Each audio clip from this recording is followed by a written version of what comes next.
Ghanaians, if you ask me, I will tell you that the Nigerians, they are learning from us. Yes. So I was intimated on a video that came out to talk about 3 African presidents that are doing really good in their respective societies.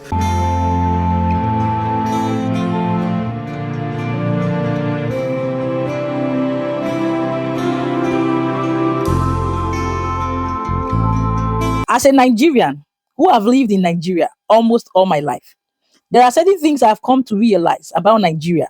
But when I look at Nigeria and look at the country that I love so much, the country after my heart, which is Ghana, I shake my head and I would say Nigeria have a long way to go. Nigeria have a long way to go. Guys, in this video, just like you've seen according to the intro, I've got interesting videos that is definitely going to educate, entertain, and definitely keep us on the know, right? But without any waste of time, I don't want to waste our time.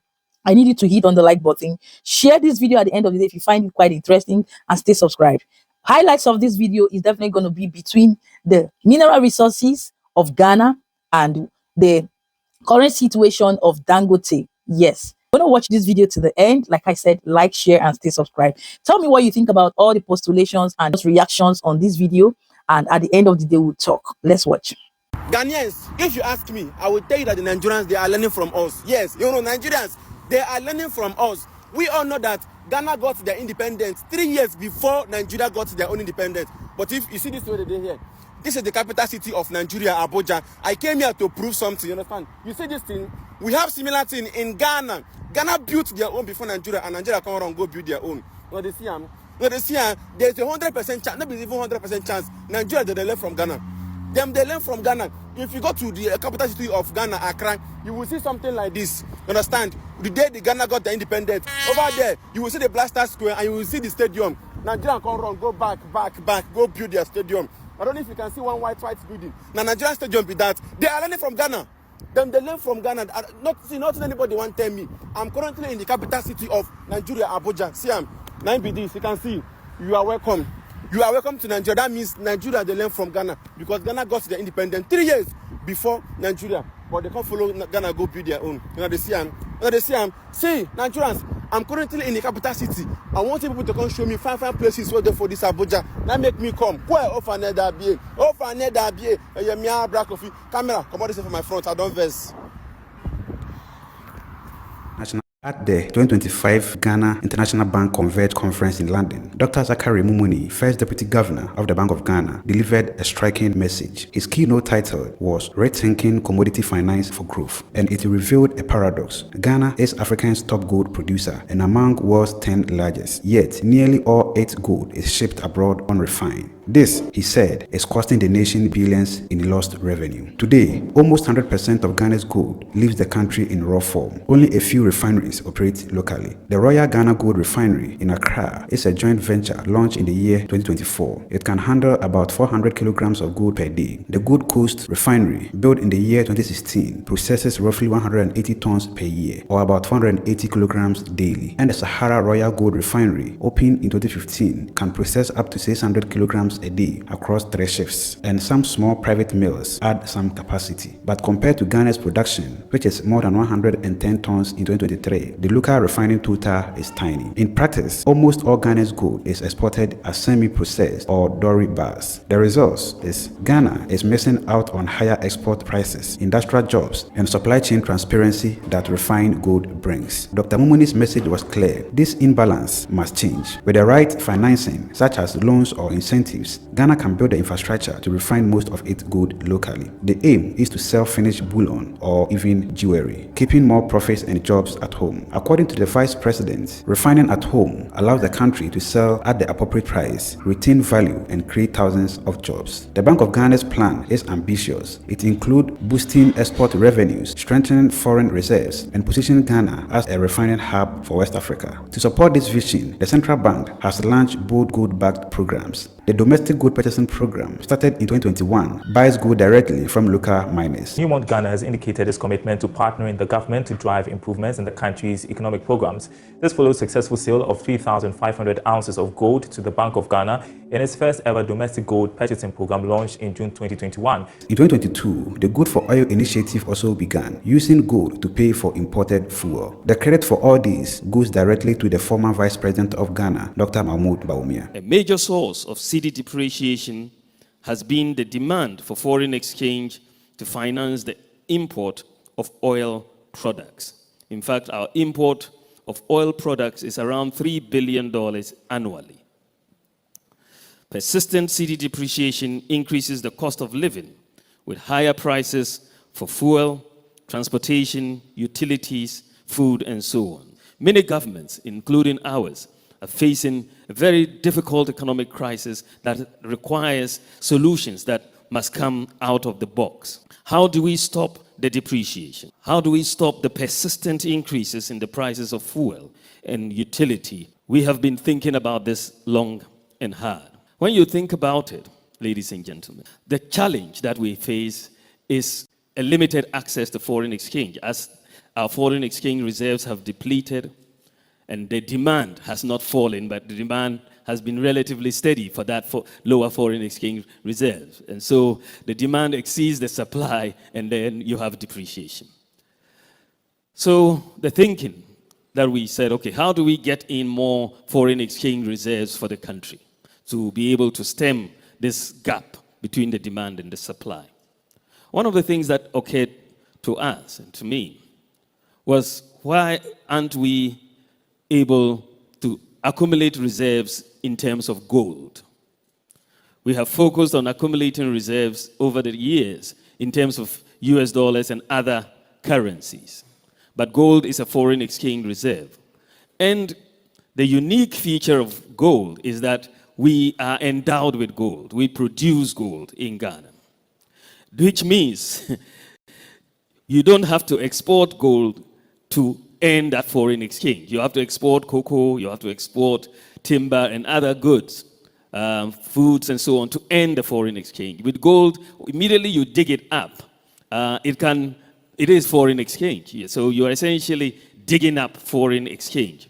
So I said, let me check how much gold we have accumulated in Ghana thus far. And when you look at the data between independence and 2021, we had accumulated just 8 tons of gold. 8 tons. We are one of the largest gold producing countries in the world. But we had accumulated 8 tons. When I looked at the United States, they have over 8,000 tons. The IMF, many other countries in Europe are dealing with gold reserves of over 2,000 tons. And we have 8 tons of gold. We proceeded to say the Bank of Ghana, we suggested to the central bank to begin a gold purchase program systematically to build up our reserves in gold.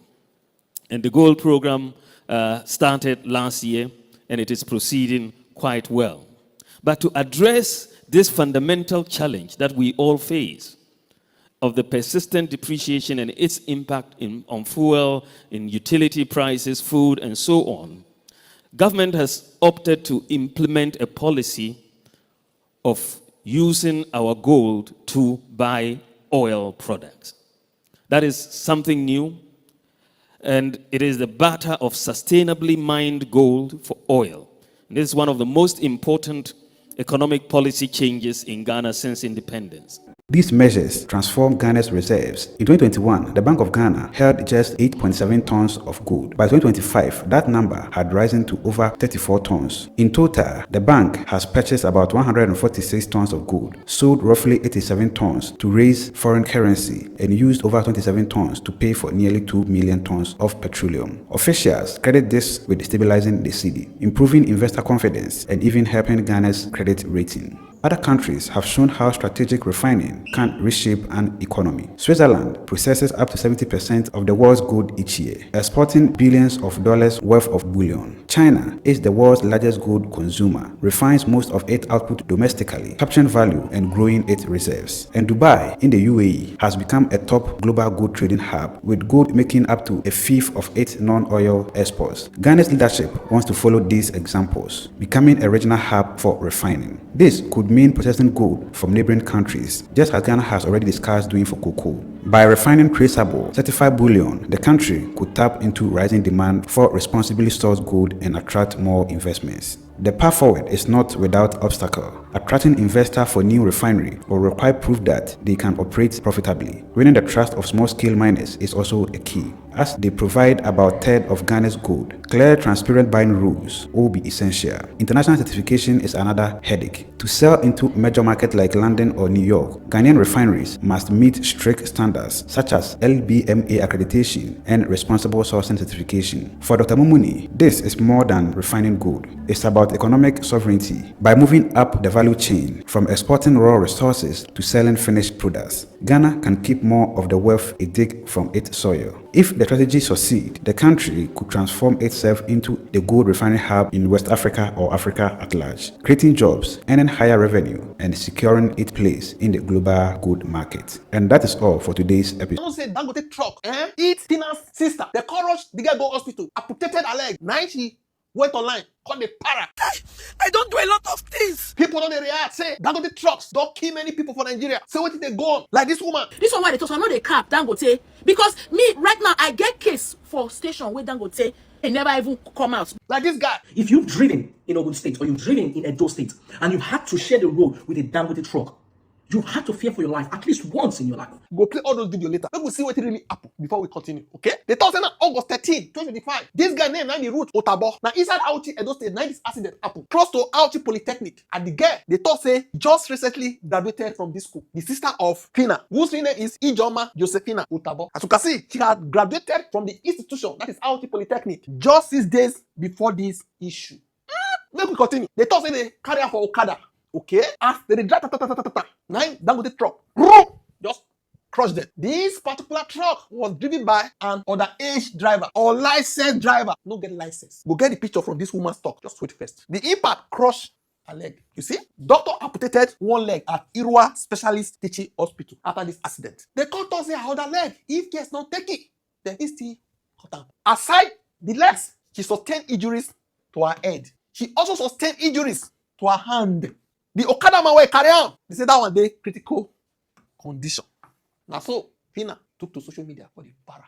She trained this girl for school. Waiting happen. Say you call enter their DM, email, they send messages. They know the answer. After so many call out, Dangote Cement can go visit the woman. She expressed her outrage. She accused the Dangote group of negligence. She alleged the company instructed police to remove the truck's license plate. They say now this one not to cover the driver. They don't know the particular driver where the driver vehicle. Blessed because people talk, they couldn't hide it, allegedly. She said it was done to shade the driver. She claimed a company manager prioritized visiting the police station. She said she did this instead of checking on her sister. She stated, now money you get, you know be God, but my God is bigger. She even thought I arrest, not go arrest me.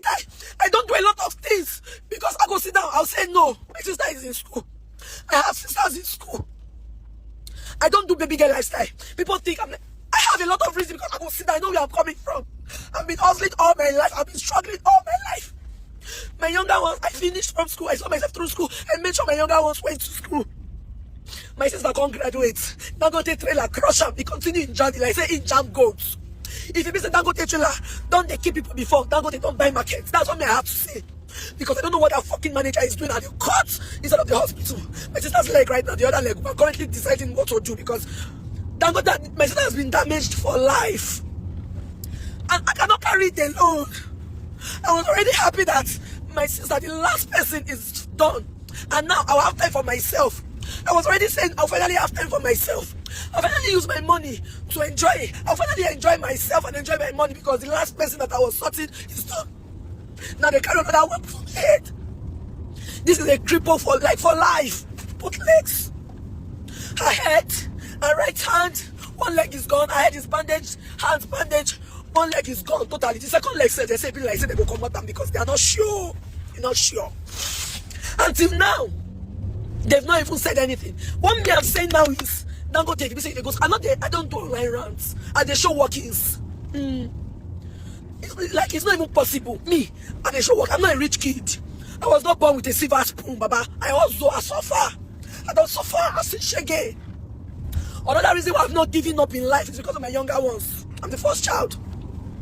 My younger ones is another reason why I can never give up. That is why no matter what anybody is saying to me, I say, enter here, they come up, because I know many people, they say, Alpha. I know many people, they tell me, what's up, I need this. I know. I don't. That's why you see, people will think, oh, she's rash. No. I'm shamelessly hustling. Shamelessly, because I have people that I don't want them to lack. What may I have to say? I'm not going to do online ranting, no. And they show what it is. Since Dangote is not answering, I will get their attention. And Nigerians will know. I will get their attention, not their attention. I know what to do. You don't hear so. On August 14th, 2025, Dangote Group issued a statement via social media. And the letter be this. They thought following the recent accident in Auchi, Edo State, involving one of our trucks, which sadly resulted in injury to Mrs. Ruth Utabo. But Fina doctor say her sister never married. Now miss. Just public statement, say they don't visit the woman, insurance company, they don't involve them, no enforcement, and so on and so forth. You can listen to this woman now. Now let me tell you how Dangote used to operate. Dangote trailer, their trucks, how they used to operate. Listen, since this FINA issue starts, I have been traumatized.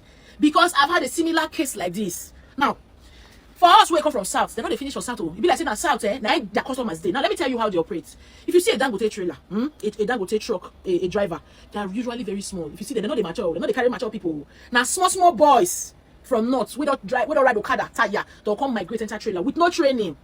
Now, as they come, police say no, they stop them for. If police stop them for road, you know, say they want just collect money from them. Not be say they want check them, because their management don't already work out for road.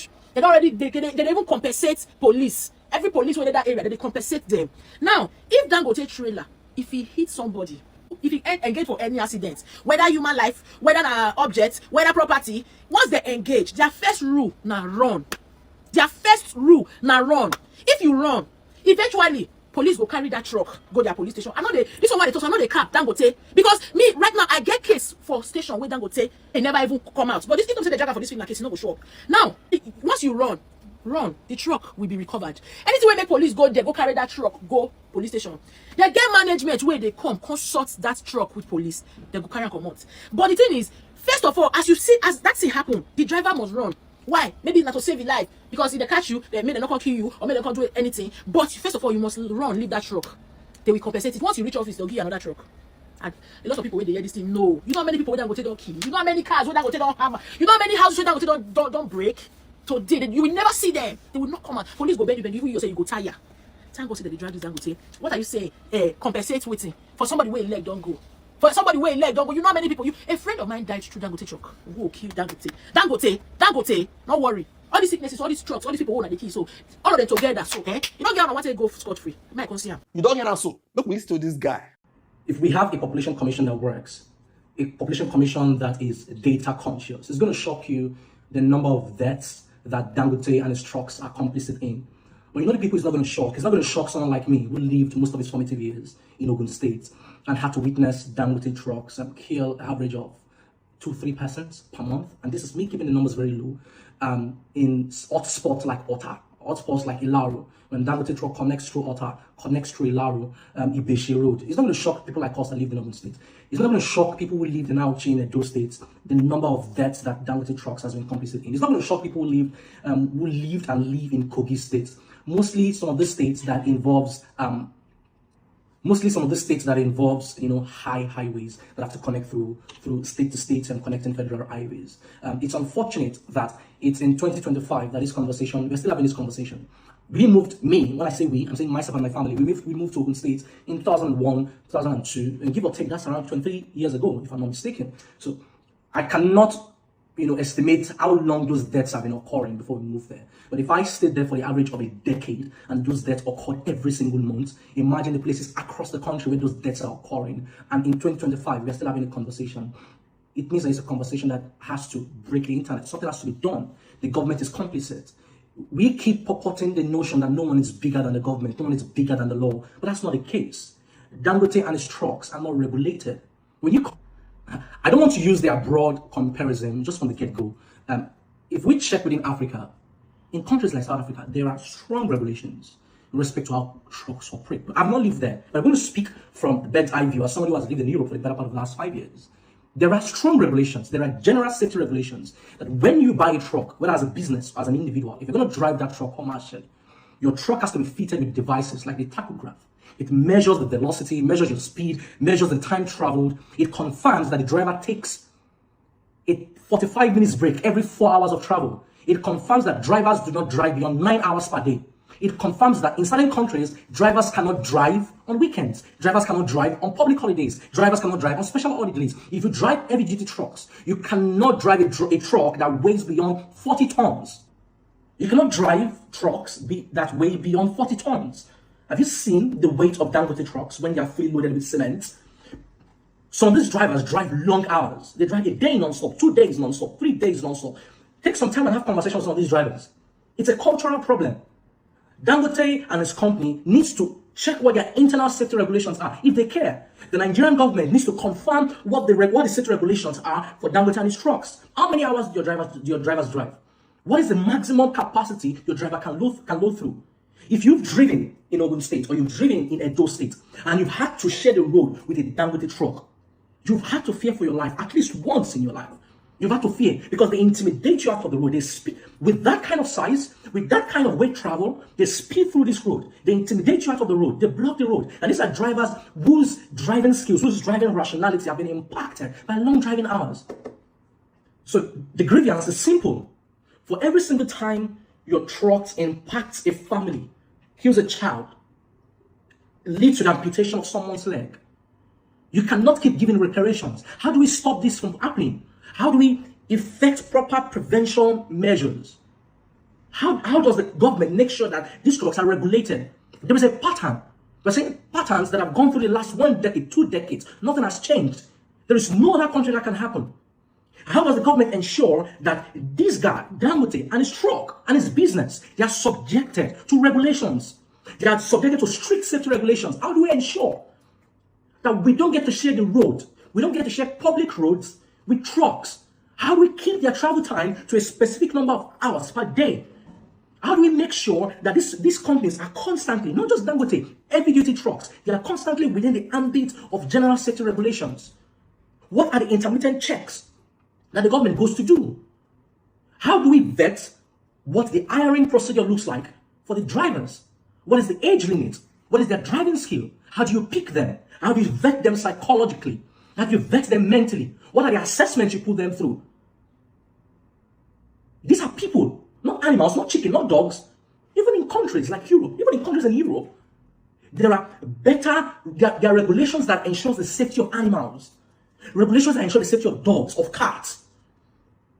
We descended to as a country that you have a better chance of good living as a dog than human being in Nigeria. It's not fair. This is one man, one company. This same company he has blood on his hands. He has been a source of tears for families, day after day, month after month, year after month, decade after decade. Nothing is happening. It's not fair. It is important that when these conversations happen as well-meaning Nigerians, we can't keep quiet. If you have to set a tripod like I'm doing and make a video, if you have to put out a tweet, if you have to make anything, make sure that you are speaking through to power. Make sure that you are weighing strong in the conversation because it could be you. It could be you. Today it is Fina's sister. The other day it was a student coming from Akumba, Ondo State, just finishing an exam. This student was just finishing an exam, final paper. Somebody whose family is waiting for them at home, they've probably rented something to celebrate their only child going to school for the first time, and then they slough the life out of that child. Countless of these families in Ogun State, in Kogi, in Edo State. When does it stop? When does it stop? When does it stop? You don't hear us. So which way? If you are outside Nigeria watching me, now like this, the pipe with truck for where you did, drop your comment. So I was intimated on a video that came out to talk about 3 African presidents that are doing really good in their respective societies and upholding the reputation of Africa as a whole. Of course, they mentioned the president of Ghana. That's number 1. Of course, they mentioned the president of Burkina Faso. That's Ibrahim Traore, Imperator. Now they also mentioned the president of South Africa. See, listen, I'm sorry guys, I'm not a prophet, but when I say things, understand that most of the things I tell you people, I don't need the internet to see those things. I am spoken to in my room.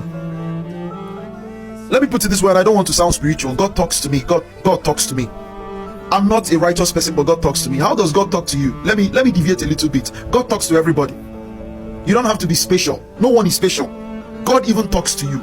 but you are distracted by your desires, by outside desires. You're distracted. You play distractions, so you distract yourself from hearing God's voice that continually talks to you. All you have to do is deviate from all these external distractions. Come to yourself for a while and you see the level of insight that will be coming into your head. You'll be shocked at yourself. In fact, sometimes they talk to me that I begin to laugh when those things are done, or whenever I assess, because God talks to everyone. It's now left for you to assess what has been spoken. He speaks every single time. His words never ceases.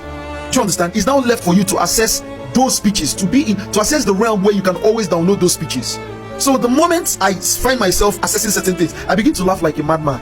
I begin to laugh. And my relatives are like, what's happening to this guy? I was like, no, you don't. And what makes you understand that this is voice from God is because it begins to resolve certain challenges. It's multitasking and resolving certain challenges. What am I trying to say in essence? Let me tell you something. The funny thing is that when such emphasis were made based on Johndramanimahama of Ghana, Ibrahim Traore, and the South African president, the comment section showed a Nigerian that said, well, Tinubu is richer than all of them. Nigerians, I curse you people. I curse you people. You people are cursed. You people are senseless. All right. According to, first of all, what my brother Chimdi has said, is an inspiration and nothing but facts. When you hear facts, it is fact about the countries, Ghana, South Africa, and Burkina Faso. These are fast rising, developing countries and leaders in the continent of Africa. And if you see how Ghana is targeting towards becoming the Africa's #1 hub in what?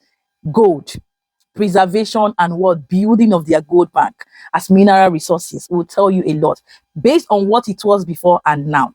Before you go ahead to say the government is failing you, is disappointing you, yes, it might be lagging in some aspect, but in the other way around, they are winning. Ghana is winning. So I think this video of AS1 channel would have told us more based on what, yes, we have seen so far in this video. And on the other hand, about what it is for that explanation, the current situation going on between Nigerians, once Big Brother housemates. In case you don't know, the lady Fina was once a housemate in the Big Brother Africa show, and her sister. Every scenario right from time immemorial that has been playing out between Nigerians and Dangote truck will tell you the laxity, the porosity, and the loopholes in a nutshell of what it is for to a country like Nigeria having such, lapses that has really caused the loss of life and more.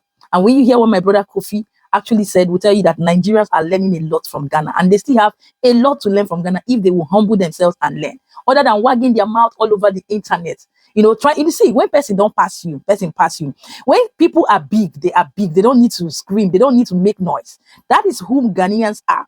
So in a nutshell, everything we have seen today is self-explanatory and an eye-opener to tell you that till tomorrow, with my full chest, I stand and I restand the motherland Ghana in all aspects, in all ramifications, based on how humble, peaceful, civil, goal-driven, and very determined. That's why you see the youth today are saying, we need a better Ghana. We need Ghana to do better. We need Mahama to do better. In fact, a collective responsibility targeted towards the growth and success of the country. That's the much or the least I can say for now. I leave it to the rest to leave your thoughts, your comments in the comment section. Tell me what you think about this video based on all you've seen here, and do not forget to give this video a huge and a massive thumbs up. Share this video and stay subscribed for more interesting videos like this, because on here is juicy, spicy, or share baddest. We do it all based on all kinds of topics, reactions, and analysis without sentiment, emotions, and bias. Exactly.